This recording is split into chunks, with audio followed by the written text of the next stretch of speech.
হে আল্লাহ রেহেম করা তুমি আমার শেষ ভরসা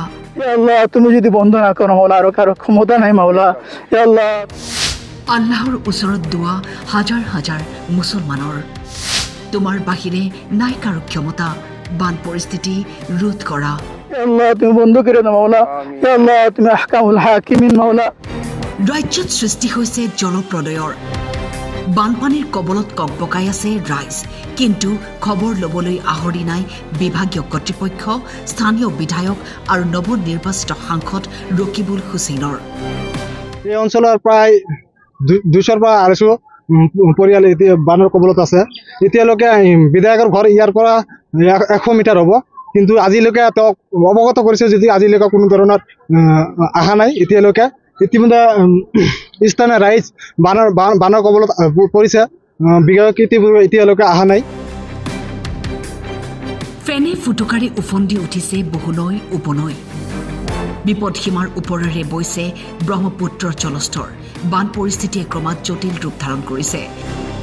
ধুবুৰী জিলাৰ বিলাসীপাৰা মহকুমাৰ 1.5 শতাধিক গাঁও এতিয়া বানপানীৰ কবলত বন্যাৰ্তৰ হাহাকাৰ হাজাৰ হাজাৰ মুছলমান একত্ৰিত হৈ কৰিছে দোৱা আল্লাহ তুমি যদি বন্ধ না কৰো মাওলা আৰ কাৰো ক্ষমতা নাই মাওলা আল্লাহ গৰাখহনীয়া আৰু বানপানীৰ পৰা পৰিত্ৰাণ বিচাৰি নেদেখাজনৰ ওচৰত শৰণাপন্ন হৈছে হাজাৰ হাজাৰ নৈপৰীয়া ৰাইজ কৰিছে দোৱা আল্লাহৰ ওচৰত বানপানী আৰু গৰাখহনীয়াৰ পৰা ৰক্ষা কৰা আমাক এই কেইদিনৰ পৰা বৰষুণৰ ফলত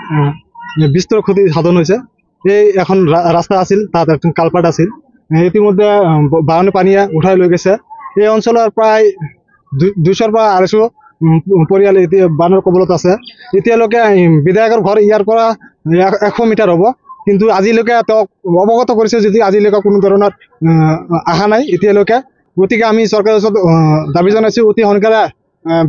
বিভাগীয় মানুহ আহি এই অঞ্চলৰ ৰাইজক সকাহ দিবলৈ অনুৰোধ জনাইছো 50-60খন গাঁও ইতিমধ্যে বানৰ কবলত পৰিছে বিলাসীপাৰা এই SIC এখন দলং আছিল দলং ইতিমধ্যে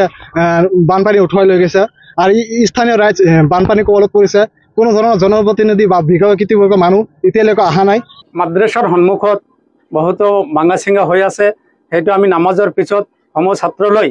আমি আল্লাহৰ ওচৰত দোৱা আৰু আশীৰ্বাদ বিচাৰো যে আল্লাহ যাতে আমাৰ এই ছাত্ৰসমূহৰ আৰু শিক্ষকসমূহৰ দোৱাৰ বৰকতে আমাৰ এই গৰাখহনীয়াটো বন্ধ কৰি দিয়ে এইখিনি আমি আজি কৰিলো বিলাসীপাৰাৰ পৰা আব্দুল সালামৰ ৰিপৰ্ট টাইম 8